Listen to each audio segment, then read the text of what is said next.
Pandeko mbote na bino banso bipai biso bozali kolanda biso esengo etondi na biso kati ya mitema na biso na bomoni bino baiki okati ya bitando bya bino bikempo ya bolandi émission équipe nationale. Bole bosengaki botunaki moto na moto alobaki équipe nationale bokende wapi bokoma wapi toyoka kabino lisute biso toye tozelaki te manso mavanda po te tokoka bongo kozwa bae tosengeli kosona bango po ya ntombwa ya ekole ya biso République démocratique du Congo. Tembete tozali na kati équipe nationale mobimba tozali na ndeko Solange Kwale oyo azali na loboko na ngai ya mwasi wa antenne A ndeko Mario Ambongo azali na Seka TV na loboko na ngai ya mobali tozali na mama Sylvie Bongo ya CMB DG oyo azali na biso pe ngai wa bino wa RTNC wa mikolo miso tango inso tokozala na bino pona équipe nationale. Boyebe équipe nationale betaka ndembo na ndenge ya malamu kasi numéro 7 équipe nationale Gilles Boulembi lelo azali na biso te na koliki ate na match masima po amoye konongo mukezo akiye yango azali na biso moko lelo te mbala sima tokozala na ye. Tokofungola pe ya bino lelo toyambi moko ndenge tolobaka na lingala biso banso te ngolo monene. Toyambi ezali bongo premier président ya Cour des comptes ya ekole ya biso monsieur Jimmy Munganga Ngwaka oyo azali oboso babino babitando bike. Tembete papa premier vice-président ya Cour des comptes Mbote Mingi. Papa premier président. Premier président ya Cour des comptes. Mbote papa. Mbote Mingi. Tozali na yo mwa ngonga pote tosolola matali Cour des comptes oyo baike basosola kango malamu te. Kasi lelo tokulukate na maloba mayo nde ekososolisa baye bazali kolanda biso baye ba Cour des comptes mosala nango nini esala kalitomba nango makambo ebele mituna mezali ya liboso Cour des comptes yango nde elingi koloba nini pona nini Cour des comptes boko permettre na banda par kopesa bino ko remercier bino na makanisi bozwi ya koya kotala biso mokolo lelo po ete biso to loba na peuple congolais to expliquer na peuple congolais mosala to salaka. Merci mingi parce que na yoka ki pe ba demande wana mingi et pas ya ba congolais. Boko limbi sape ngai pota mususu mwa lopote kokota po maka mususu to lobawa na lingala ezalaka te boko sunga ngai bino bato bilingala malamu. Merci beaucoup. Cour des comptes ezali nini?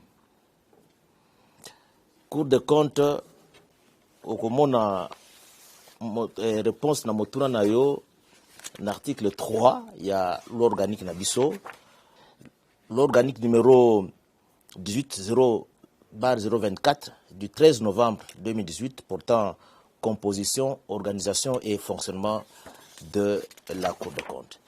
Et kuna ce qui est au l'article 3, la Cour des comptes est l'institution supérieure de contrôle des finances et de biens publics en République démocratique du Congo. Elle est une juridiction financière ayant compétence sur toute l'étendue du territoire national. Cour des comptes ezali juridiction esika esam biselo oyo etalaka lolenge nini batu oyo bazwi mbano ya ko utiliser misolo ya l'État lolenge nini baza ko salela yango. Donc Cour de compte misolo kaka te mais na biloko pe à l'État ba bien ba patrimoine immobilier ya l'État.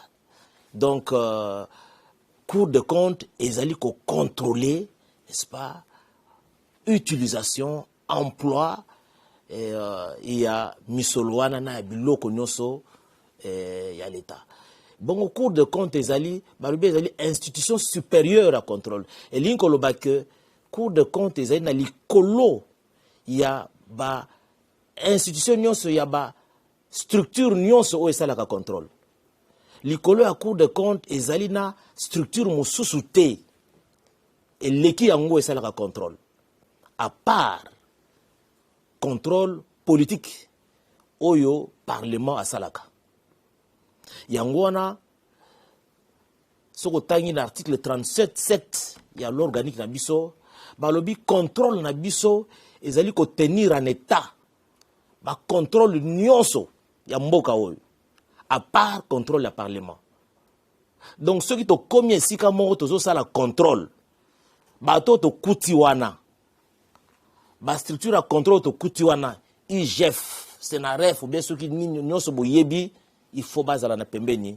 batika nzela na cour de compte lokola pe ceux qui biso tozo sala contrôle parlement et yewana biso tomi bendi to tikeli nanu bango parce que contrôle na bango ezali likolo na biso mais bango ezali contrôle politique biso ezali contrôle juridictionnel.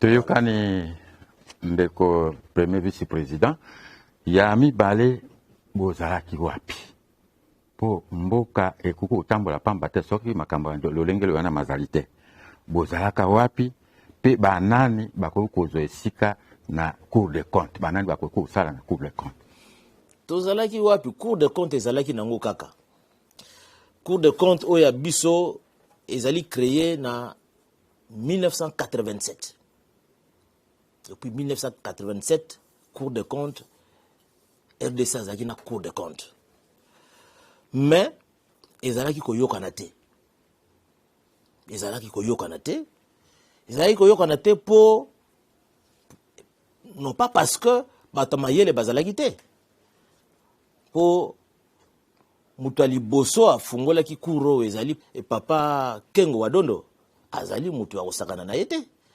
d'ailleurs esika tovandi biso ya salle oyo kombo nango salle Léon Kengo Wadondo Sambwa Pidabangi alekaki awa ancien premier ministre il y a le professeur Mabi Mulumba et récemment avant ngai ezaki papa Izemenga bato wana nyonso bazali bato lokumu ya mboka bato mayele ya koleka bakasi kasi bazalaki net bazalaki étouffé parce que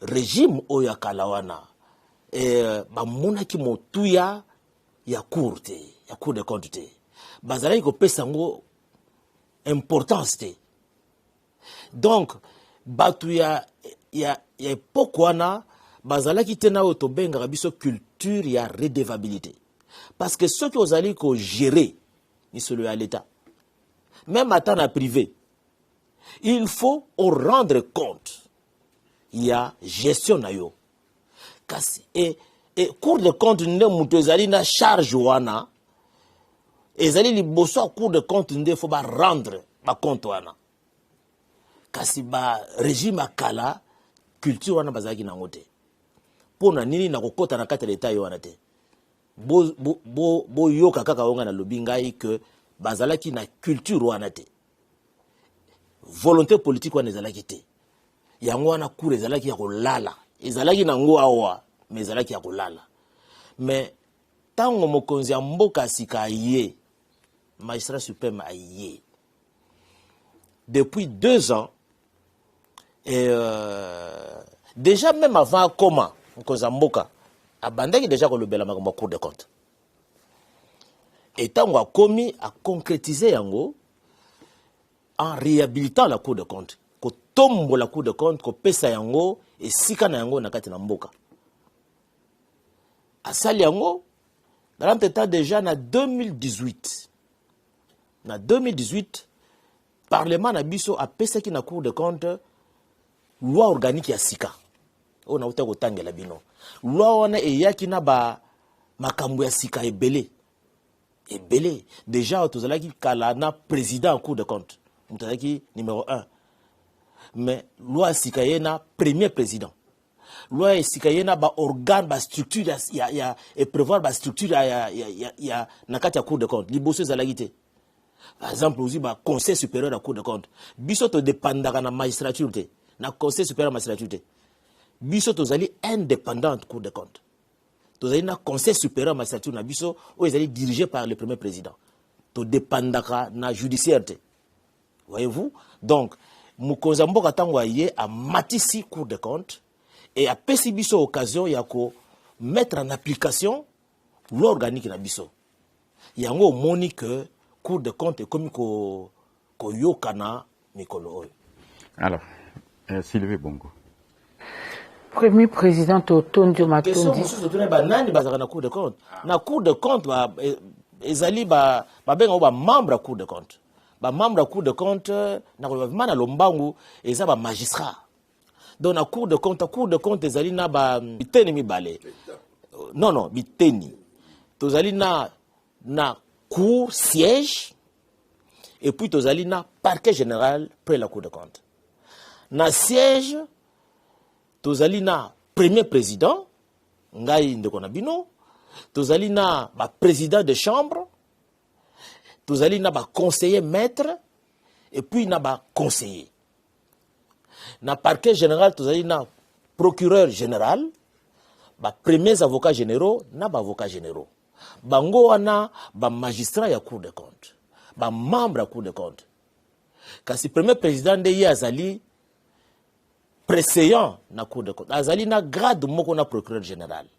Kasi na préséance ezali premier président yende mutu azali ko engagé cour de compte. Et ba magistrat wana sur cour de compte pona oya awa elekaka na nzela ya concours. Elekaka na nzela ya concours et bayaka na cour de compte na ba nomination kaka pamba te chef de l'état muta nomaka mais ezalaka ba organiser concours bato ba retenir bango na suka Assemblée nationale a pesi avis favorable et keyi na mokonzi ya mboka atelinzaka. Administration pe ezali tozali pe na administration awa esika tokutaka ba auditeur ba vérificateur na ba initiative mosusu.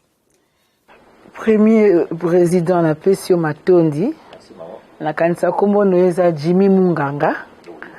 Donc ba kombo pe landaka. Donc ngala ko considérer le quoi Munganga médecin. Oye pe na solution ta mosusu pona ndenge cour de compte sengeli elandela batu o ba ko gérer misolo malita na patrimoine nyonso nde sengeli ba senzela. Et ça la kabino ndenge nini bino bato ya cour de compte tango iloko babinga reddition de compte esalemaka oyo olobi ke mokonzi ya sika mokonzi to anele la bande déjà kobelela mamba cour de compte. Et ça kabino ndeni pour biso population tonto landaka dépassement 1000%, dépassement 500%. Institution nyonso kobana na motu ya mboka tina si okoka na laka choqué koka msunzela boy. Gouvernement central est fouti, gouvernement provincial est fouti. Bino mutu tango boyaka na biloko wana botie yango na disposition ya public, pe komona na disposition en parlement, pe komona été ba institution baza na problème na o balobaka na lopoto orthodoxie. Yo lokola Munganga. Et ça la condamne parce que ça magistrat kala, vous avez un parcours. Merci baba pona motuna na yo. Na yebisaki que na bangonga ebele mboka na biso ezaki na culture ya redevabilité te. Ezaki na culture ya reddition de comptes te. Mais ça existe depuis longtemps. Absence ya culture wana et botaki ba habitude moko boye. Makambo ekomaki kosalama par habitude. Et habitude wana ekomaki na makambo oyo ezalaki ko heurter, n'est-ce pas, ba valeur ya gestion à finance publique. Mais na uta ekoloba awa mokonzi ya mboka azwaki décision wana ya kotombola la Cour des comptes. Notamment pour que Cour des comptes aya ko conscientiser batu à travers le contrôle nae. Aya ko informer pe batu. Lo lenge nini misura l'État il faut la gérer. Ba principe ya finance publique ezali lo lenge nini. Na ko tia mai na muno côté. Dépassement ezali interdit. ezali mbeba, ezali eloko babengaka faute de gestion. Ezali ngai te nazali kolobango. Ceux qui otali eloko tobengaka circulaire ou ezakana ba instruction ya exécution ya budget au ministre a budget asignaka. Okomona na kati kuna balobi que ba dépense ezali plafond. Okoyi ko leka plafond wana te. Ceux qui ont l'équipe plafond wana ezali mbeba ezali faute de gestion. Na koyi ko ya koloba eloko na koyi ko loba le contraire te. Na koyi ko loba le contraire te. Et tango nyonso biso to constataka yango to telemelaka yango to lobaka. Mais na ko insister pour na ko yebisa bino awa que contrôle oyo babengi contrôle budgétaire ezali contrôle moko qui parlementaire ezali na ba prérogative ya parlement.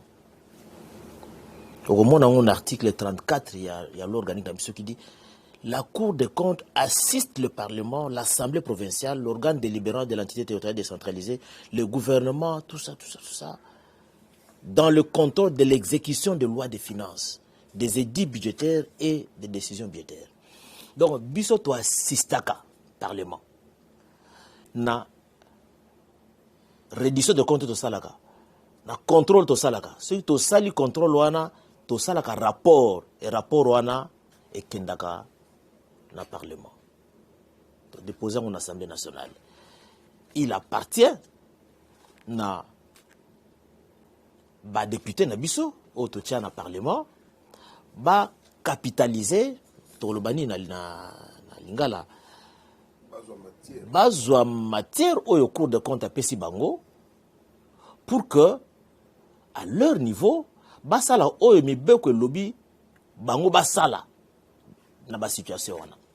Moi mutuna muso mukie yo lobia wa plafond ezali ceux qui moto akena plafond ça mabete nalandaki na mikolo eleki bobandaki mwa ba sensibilisation même na ba mandataire pona olakisa bango nde nini yako tala ndenge nini ya kusenzela misolo c'est-à-dire ba recette na oyo bateli bino na ndenge boko dépenser boye bandeni ya osaelango boye botiki pona moni mona ke eza travail mauvais ça de tous les jours au lieu bandaka botiki bo bandaka bozongi lobi to mona ki ngana benga ki yango procès spectacle parce que bo sambisi mutu pona $5,200 alors que ba millions ya bambongo ezokende wana ka po ba beta lisolo ya mwana mboka premier to izaki penza na mutu ya pédagogie moko ya kina simana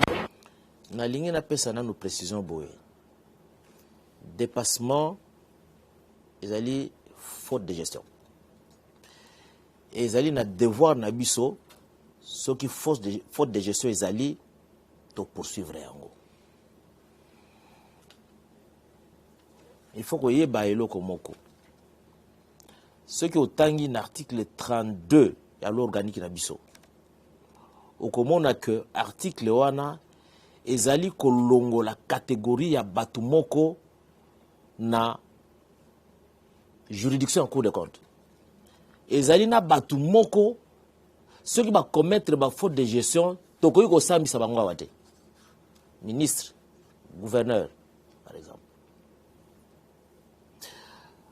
Or ba faute de gestion ozoka ba y a dépassement donc c'est le gouvernement qui est responsable biso tokoyi ko sambisa bango te. Na web sabino awa na lobaki eloko wana année passée na rentrée judiciaire na biso na mois de mars. Tango mokonzi ya mboka yokaki que ezali na ba to benga ba ordonnateur ba politique ba koyi ko sambisa na cour de compte azali ki choqué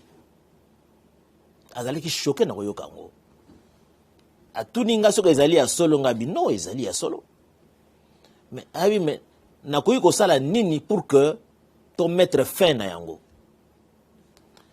Ben je vous informe que na niveau na biso to zui déjà ba disposition pour que parce que pour na ko changer yango il faut mobeko oyo article ezolobela yango ba réviser yango tosi to bongi c'est déjà proposition et ko kende na parlement pour que ba ordonnateur nyonso ba relever ba koma ko sambisama awa ba mboke belé ya Afrika awa basi ba sali pawana Congo en face awa Gabon Sénégal Maroc et baza belé et pas na bango ba ordonnateur nyonso bazo sambisa wana côté parce que ba faute de gestion o ya minene o ezali ko causer préjudice à makasi na mboka ezali commise par catégorie wana ba ordonnateur ezali normalité que parce que ba ordonnateur wana ozomona politique wana tango ba exécuter budget na exécution ya budget ezalaka na bato mibale ba intervenaka makasi ezalaka yambo ba benga ba ordonnateur ba ministre ba DG tout ça et ceux qui bango ba pesi ba ordre mbongo bima en dépense ou ba recouvrer na recette na suka kuna comptable public a capter, a comptabiliser l'opération wana. Voyez-vous? Alors, et si koyo ba comptable public bazali sambi sambaka awe pa na biso. Donc, ba mbeba o mususu ba ordonnateur politique ba salisaka bango. Na suka tango to capta kango toujours sambisa bango, faut to sambisa bango. Il faut to sanctionner bango. Or ba instruction et outil na ba ordonnateur politique. Donc ezako bima on dirait injustice moko boye que toujours s'attaquer na ba faible kasi bato ba donneur d'ordre toujours simba bango te. Ya mwana ba mboke belé ba comprendre loko wana bango nyonso baza ko relever na nini na justice ya Cour des comptes. Donc toujours évoluer vers prise en charge wana ya ba ordonnateur politique pe au komona que ba faute de gestion na bango to ko sambisa bango awa pona nini obengi yango spectacle et ezali spectacle te mama ezali événement munene na mboka na biso événement munene parce que na Cour des comptes awa na mission ya Cour des comptes où ya ko contrôler gestion finance publique Cour des comptes asalaka contrôle wana na banzela mibale to na ba contrôle mibale ya liboso ba bengango contrôle juridictionnel ya mibale ba bengango contrôle extra-juridictionnel non juridictionnel na contrôle juridictionnel to jujaka eloko ba bengaka ba compte ya ba comptable public assignataire de recettes et de dépenses to jujaka lisusu o ba bengaka ba gestionnaire de fait ba gestionnaire de fait bazali batu oyoyo bazali ba comptable public te mais bazui basali makambo oyo seul ba comptable public faut basala ba comptable public il faut gérer ba bimisa mbongo à l'état bango batu faut ba bimisa mbongo à l'état bango batu faut ba enregistrer mbongo ezo bima bango batu faut ba enregistrer mbongo ezo kota na opération comptable na bango mais okomona soko kei na ba place mususu tango kaka comptable public azui mbongo na banque centrale aye nango na entité mukonzi entité azui comptable public atie na pembeni azali na mutu na ye wana bakobengele musu financier mutu wana yende mutu akomi kosala ba opération nyonso ya mbongo comptable public batie na pembeni mutu wana azosala ndenge wana babengaka ye gestionnaire de fait et Cour des comptes na contrôle juridictionnel a déclaré na gestionnaire de fait a condamné na ba amende ensuite ba kosenga na mutu wana a présenté comptabilité na ye ndenge comptable public de droit à présenter. Donc on a deuxième type de contrôle juridictionnel donc il y a liboso na lobaki jugement ba compte il y a un comptable public, il y a mis les jugements, il y a gestionnaire des fêtes, et il y a sous que les jugement, n'est-ce pas, il y a ma faute de gestion. Contrôle wana maman, ezali kaka cour de compte mutasala kango. Parce que wana to sambisaka et peut to randaka bare. Alors contrôle mususu ezali ya extrajudiciaire wana to sala ka contrôle budgétaire ou nini plutôt réduction des comptes, ba to sala ka ba contrôle de gestion to ko ya mikolo to zai pa na bino nani na RTNC wana ezali type de contrôle extrajudiciaire au to sala. Alors sikoyo bolimbisa ezalaki pona mbala liboso cour de compte ça la contrôle juridictionnel to tikala ko zala na atana remoko awate o même ata bana na biso bazali na université akoko sala mémoire TFC que non voilà ce sujet moko ya cour de compte awa depuis 87 cour de compte atikala ko sambisa na juridictionnalité bon autant to komi na makoki ya ko sala yango il était tout à fait normal que peuple congolais a yeba que Moussala est bandit dans la Cour de compte. Voilà. Alors, Solange Kouade. Merci, Papa Koy, pour la Malouba. Premier président, au présenté biso a au lobby, les lots pendant la PCB, ma coquille. Oh, et coquille kosala, les lots différence. Nakati ya Cour de compte, oh, ya Kala. Na oyo yo zo kambalelo bien que ata oya kala yo pozala ki a lokola membre ya conseiller général yo pozala ki kana kati na banjo yebi mabena malamu lokwa ba pesio loi organique oyo olakisi biso pe volonté ya président de la République lolenge ali penda na posa ete musana binesa manandenge longo bani. Est-ce que lelo na koyeba mabena malamu poza mwana ndako to benga obongo okoliki ate lelo penza ba contrôle ko salema sans influence extérieure, sans corruption, sans mabenyo soto yebi o bato bayaka kuna soko meki ozui lettre ba tchelo ka tamsu épée ya Damoclès na moto ezozela soko meki kaka yo mo ba kwesio. Est-ce que oza na liberté ya kosala mosala na ndenge longo bani polo ezali po président lobby na bosembo nyonso. Merci maman pour motuna na yo na kotanga article 5 ya l'organique na biso et lobby boy. Cour des comptes n'est soumise dans l'exercice de ses attributions qu'à l'autorité de la loi. Na ko sukawana. Cour des comptes il y a RDC eza indépendante. Bon Moni batu tellement ba viva makambu moko boye soko zolo bana bango biloko bazo mona ngo ndiro zo sala liseki awo wana cour de compte oyo ba influençaka bisote awo wana cour de compte oyo ba intimidaka bisote na cour de compte oyo ba pesaka biso ba ordre de. Maman, ce que je dis, c'est la vérité. Je n'ai jamais reçu un coup de fil du chef de l'État, d'une autorité quelconque qui a mboga nabiso pour me donner une instruction dans tel ou tel autre sens. Nga natika la ozamote. Et na cour de compte oyo, corruption et zalakate. Si vous yoka makamusu, retenez-le. On ne corrompt pas les magistrats de la cour de compte. On ne corrompt pas les premiers pères de la Cour de compte. On ne corrompt pas le procureur général de la Cour de compte. Donc, batunyo so baza ba yebi basi ba ya awa. Ce que zana mutu ya awa atika mbongo awa ou abeta lisolo moko suki na kukuso ni balobaka awa na ba dossier aya aloba na bino. Ce que ezali sécurité na tchamo mungu amuke premier président. Ce que ezali sécurité. Est-ce que vous avez biso décision mo ya makasi o ebima contrôle mo obusala o elakise penza force na bino poto suka na théorie ce que ezali sécurité na lo.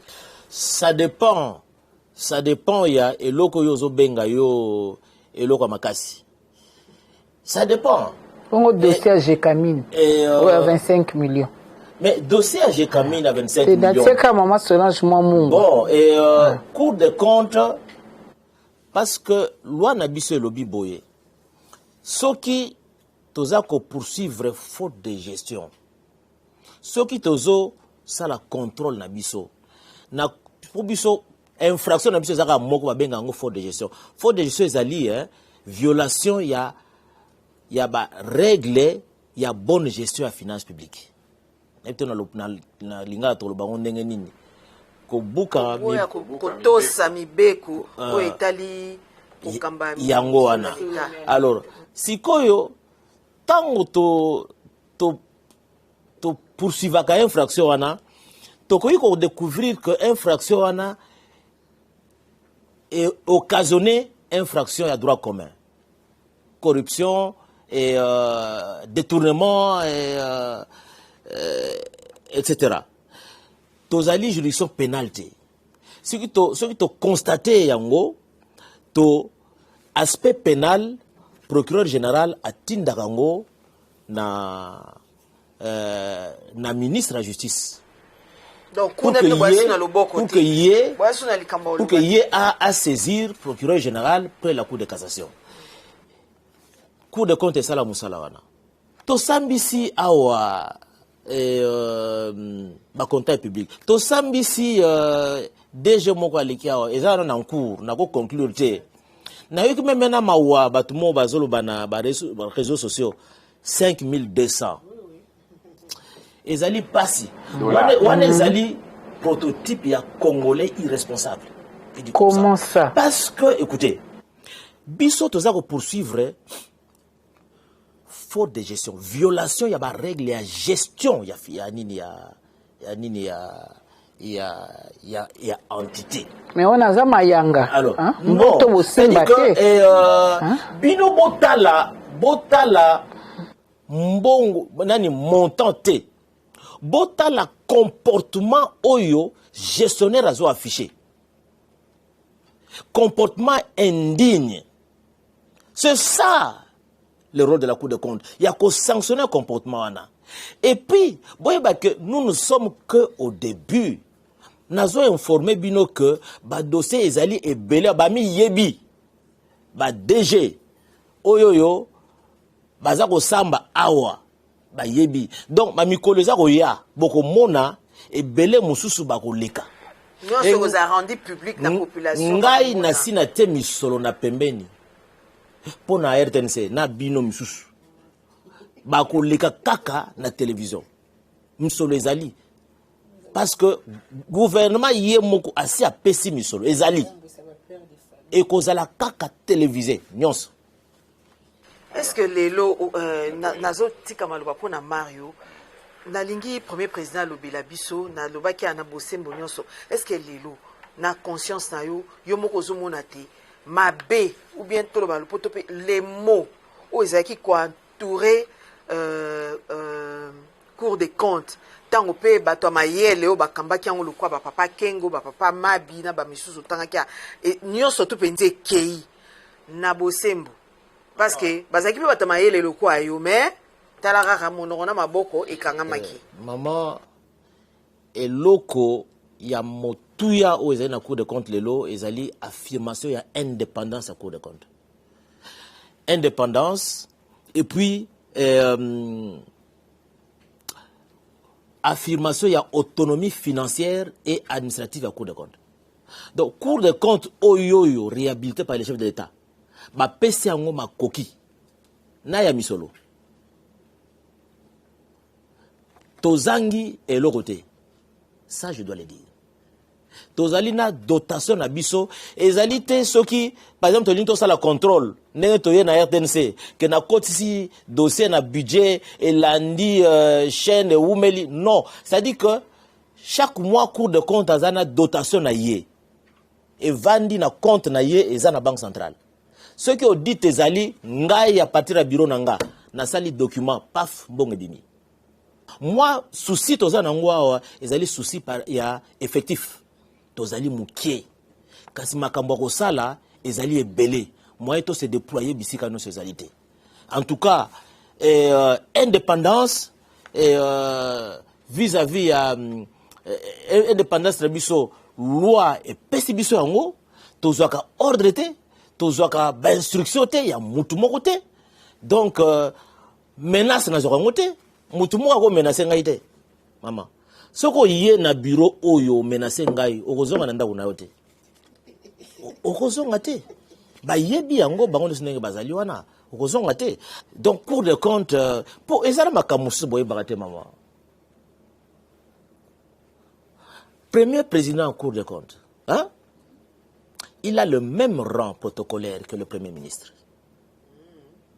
oui c'est un chef de corps chef d'institution lo lenga moko na ba collègue nanga bazana ozu premier président ya Cour de cassation ya conseil d'état nous avons le rang de premier ministre bon yo obangisa ngai obangisa ndenge donc nazo sala musala na ba prérogative ba pouvoir oyo constitution epesi ngai loi ya mboka na biso epesi ngai et lelo la Cour des comptes eza en mesure ya kosala musala correctement et bozala moi patient tozo mata muke muke boko mona makamuni kosala na mboko tokende pa ya Mario Ambongo.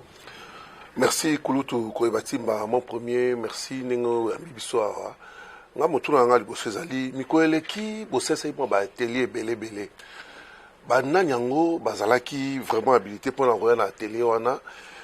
Pe ba entité territoriale décentralisée parce que bino bozali institution bozali vraiment nationale. Est-ce que bango pe bazalaki concerné wana motuna liboso?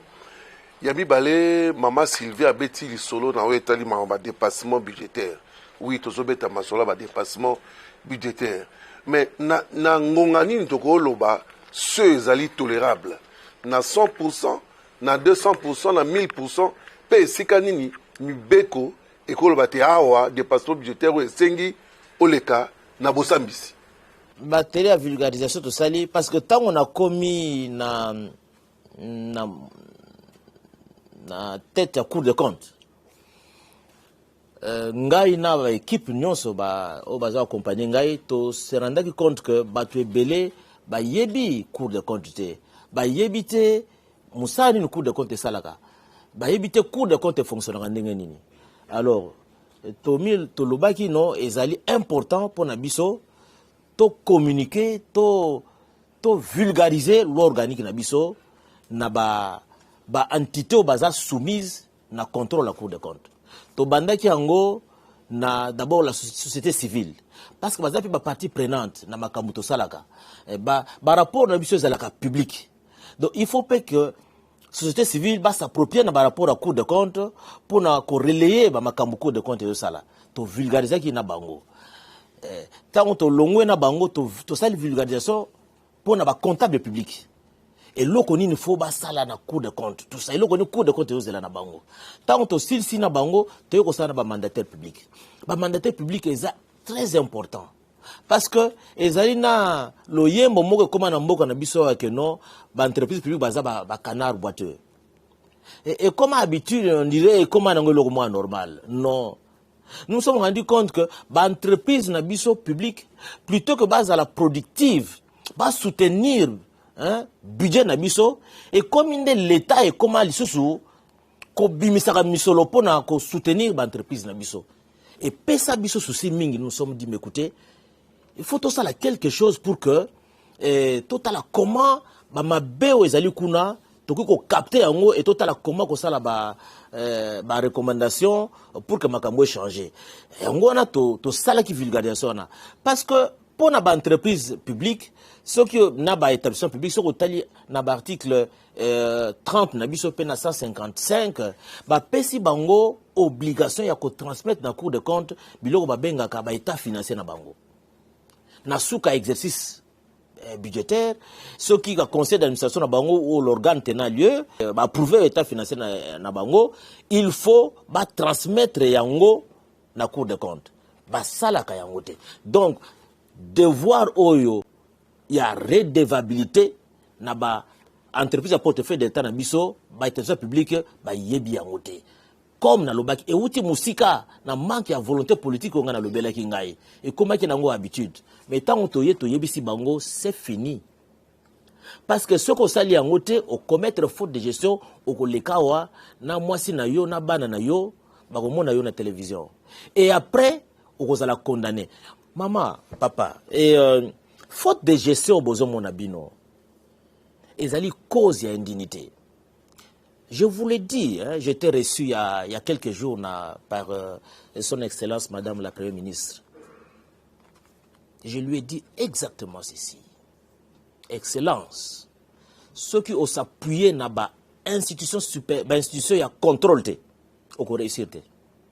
Na senga qui na Premier ministre que tango biso toko banda ko sanctionner, bo soutenir biso. Parce que en principe yo gestionnaire on a condamné pour faute de gestion au commis au babenga en français indigne.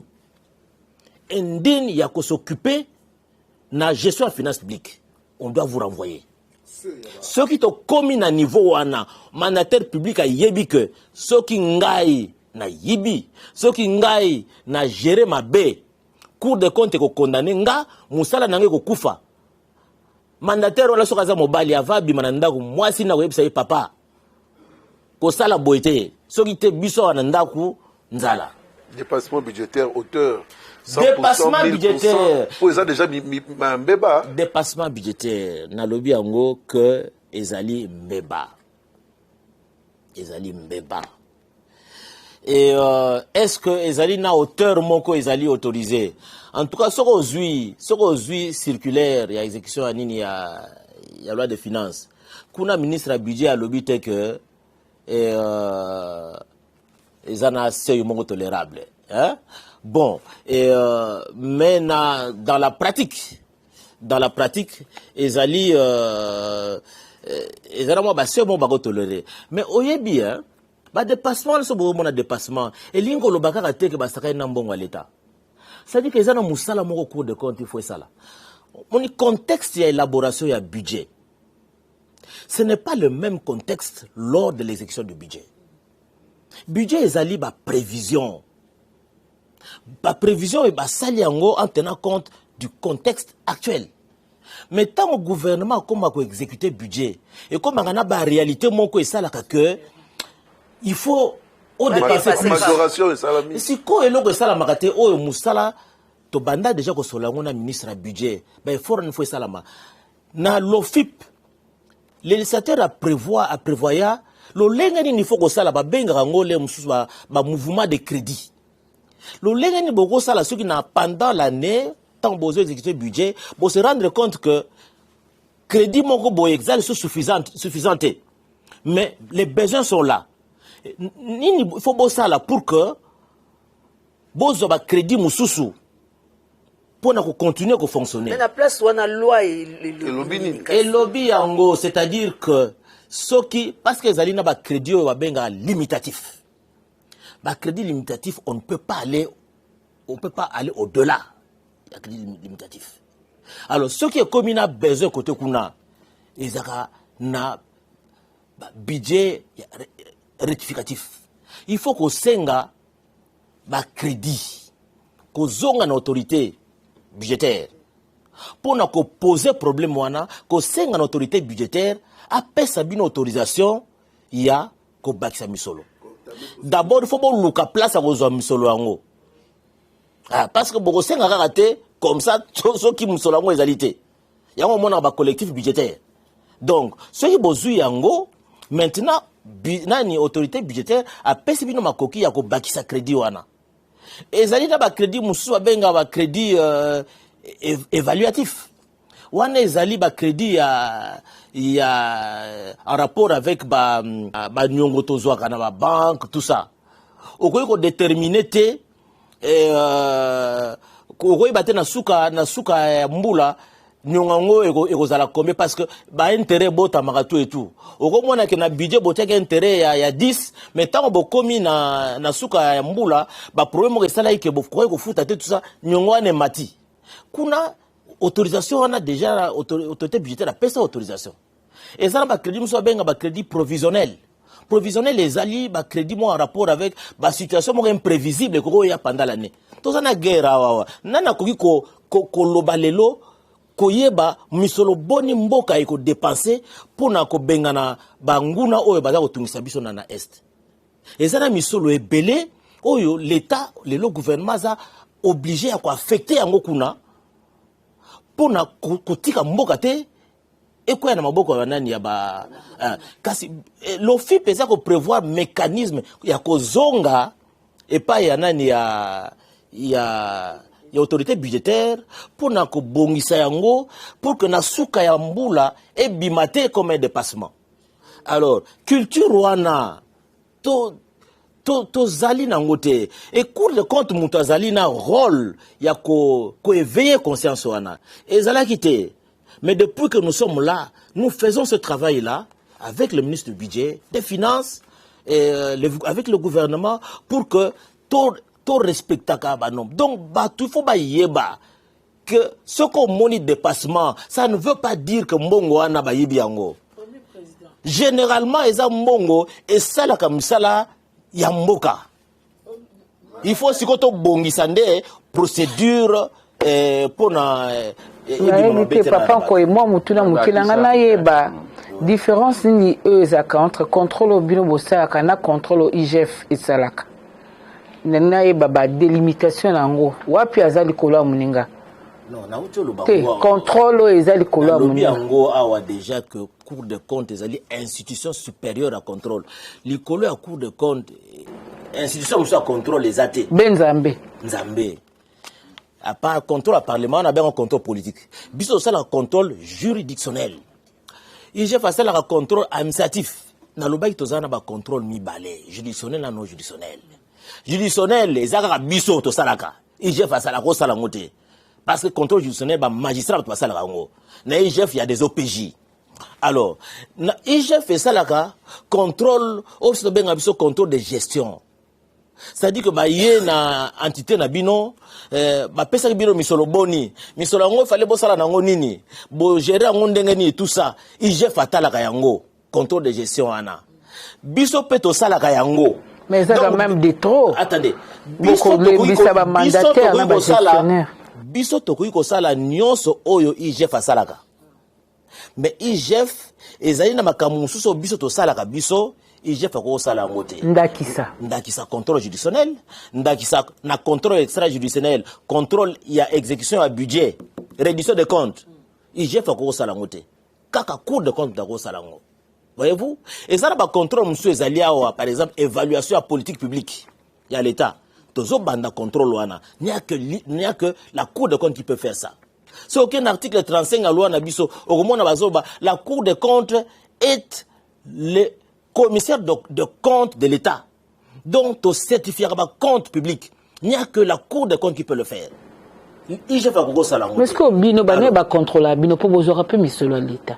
Cour des comptes. La Cour des comptes, na IGF, na Sénaref, vous avez belé. Bon, comment on va m'entendre? Sénaref, IGF, tout ça,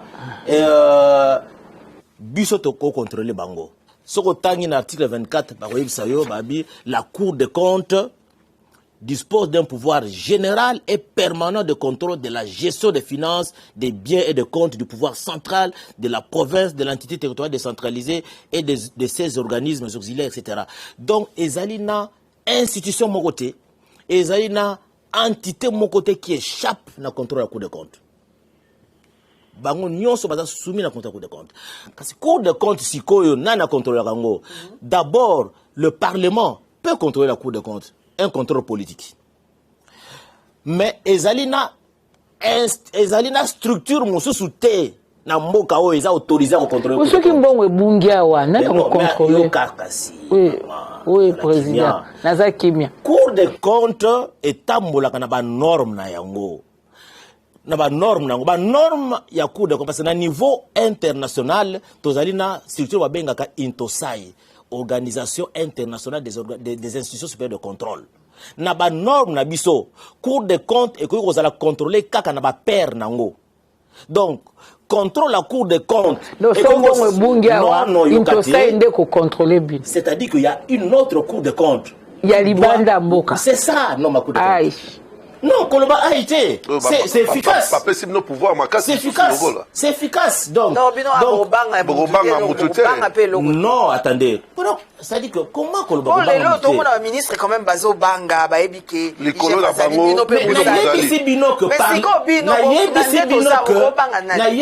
que Parlement est allé. Que Parlement est coquille kouya, que ça la contrôle dans le Cour des comptes. Vous avez minimisé nini pouvoir nini ya Parlement. Biso to lobby voté. Mais si koyo na contrôle net ya audit financier, audit de gestion, audit ya performance, audit wana ezali ba père na biso bato basala kango. Ça, c'est la norme, il y a Cour des comptes. Vous avez la convention? Oui, oui. C'est-à-dire, il faut que tu Brazza, tu Gabon, tu contrôler. Bon, au Maroc. Dans le lobby, contrôle de gestion, contrôle financier, tout est à Cour des comptes. Il n'y a que une Cour des comptes père qui peut faire ça.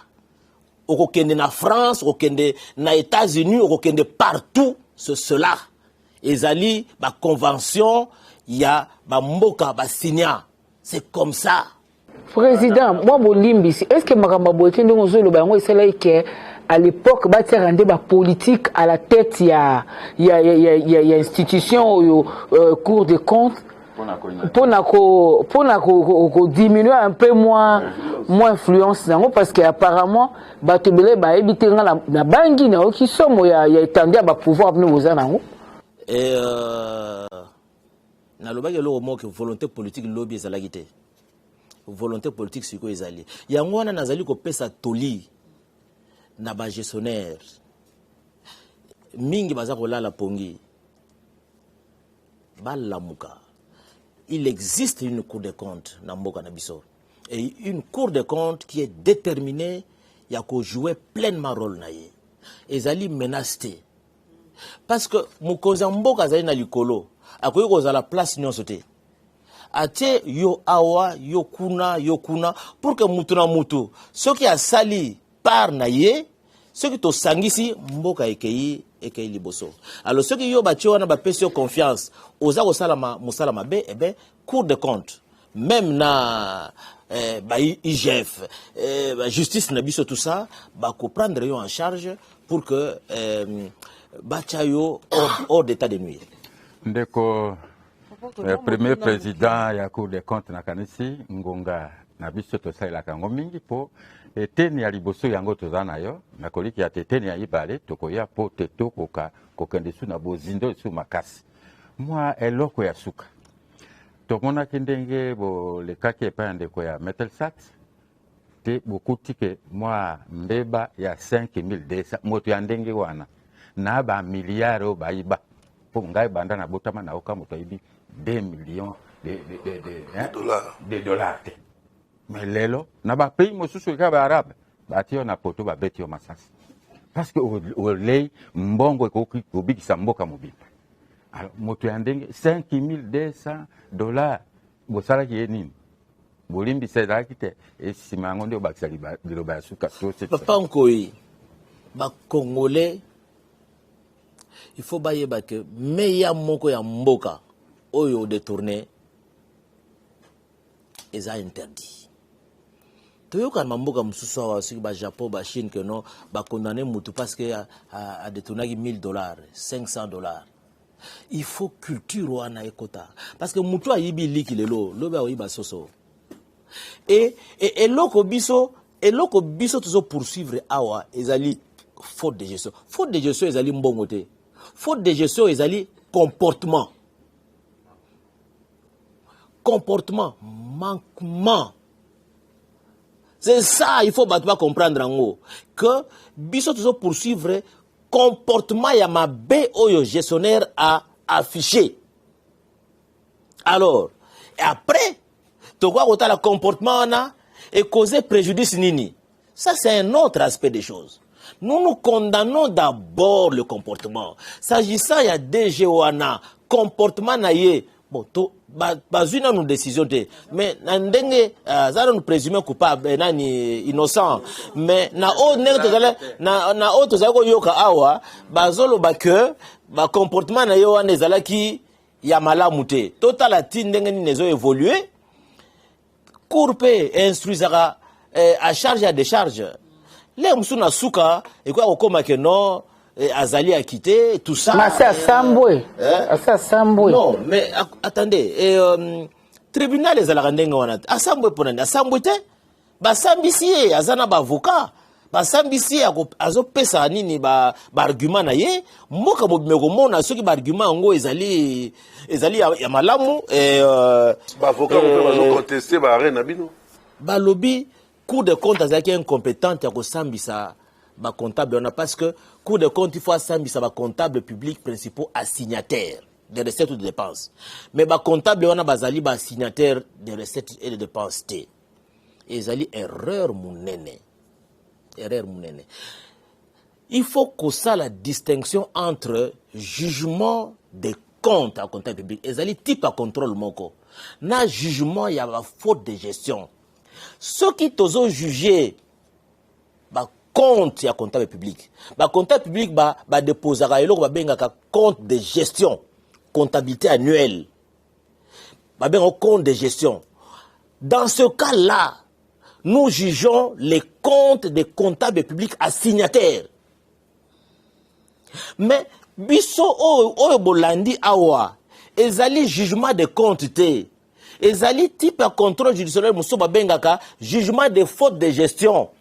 Et na jugement faute de gestion, ezali batu batangi bango na article 32 awa. Ce que ezali comptable, distinction ezali entre assignataire na non assignataire. Différence ezali te. Il faut même na avocat na biso ba comprendre distinction, c'est très important. Ils sont poursuivis ici pour faute de gestion. Et faute de gestion, sur l'article 32, balobi ango awa que sont justiciables devant la Cour des comptes pour faute de gestion en matière de discipline budgétaire et financière, le contrôleur budgétaire, le comptable public notamment. Point. Donc, et ça a moi confusion. Et en plus, la confusion, une fois, avocat, ou condamné client na ye, abete le jugement na mabokote. Donc, nga ezoka musangaite. Toyokani ndeko premier président à cour d'appel. Cour de compte. Cour de compte pour kolimbisa ngai.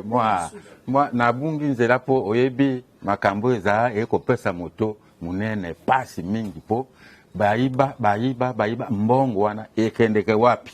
Soki bokangi moto aibi mbongo ya leta. Toyokaka sango aibi ota de millions. Tango ezonga kana ba banque bomona kango oyokaka ta sango te ndeko biloba ya suka pona yo pona ba baza kolanda biso. Bon, liloba suka d'abord na pesi bino merci na occasion go pesi biso au cours de compte to s'exprimer, to expliquer au biso salaka awa na bana mboka et tolobi mukie ma makambo ko lobeze belé na zali na kondima ke mbala sima bogozonga pour que toloba subanga mususu na biso to landela bateau to biso to s'intéresser na bateau ba gérer la finance publique. Donc moi je ne peux d'abord m'adresser qu'à eux et vraiment biso nyonso toyeba que Congo ezali kaka eza eloko moko ka mboka moko yo nzamba pesa biso tona mboka musute Congo kaka. Et ezaka mboka ka oyo pe ba koko na biso ba tikela biso ba simoki mbangu tout ça voyez-vous. Donc tozo vivre a biso ba mama na biso ba koko na biso bana na biso. Donc esika ba tie biso pona to sala musala malamu to banga mbongo ya leta to tosa mbongo ya leta to sala makambu na kotosa mibeko ndenge lobi. Cour de compte ezali cour de compte mboka na biso. Awa na cour de compte bazala na kimia awa na cour de compte ezate ne nso yoka basa ono ozo kene pas magistrat il faut na bongisa mbongo na poche et après to négocier ça n'existe pas ici et ça n'existera pas. Donc magistrat toyebi comportement na bango hein eloni ezo rassurer confiance wana oyo ozokumisela biso bango ata président ye moko alobaka. Na lobi na yo oyo ezali kosalama awa ba magistrat ya cour de compte ya mboka na bino na basanto bakorompaka bango te. Nalingi kosala ba commentaire ebele te, sala ba enquête na yo boza ba journaliste bosala ba enquête bokende na bato basi basambisi bango awa botuna bango nani atikaki mbongo na cour awa isola botuna bao bakombo minene boza kotanga bino awa o boyebi ke bazaki na misolo botuna moko ayebisa bino nani atikaki mbongo na cour de compte awa. Toyokani ndeko premier président ya cour de compte papa Munganga Ngwaka Jimmy nakoliki atembala sima tokozongela yo totondi botondi tozwaki lisalisi ya mama Solange Kwale Sylvie Bongo Mario Ambongo tolobaki na minote Musani ya biso moko numéro 7 Zulu azalaki na mo ekonongo kasi na mbala sima tokozala na epote azana mitune ebele ya kotuna na leo to sengi topesi longoni na bandeko ya service ya communication ya Cour des comptes pote bangonde bapesaki biso nzela pe tukutana po ya mokolo malelo topesio matondo mingi nde tolaki balandi babiso banso babitando bikete nde tokutani mbalasi.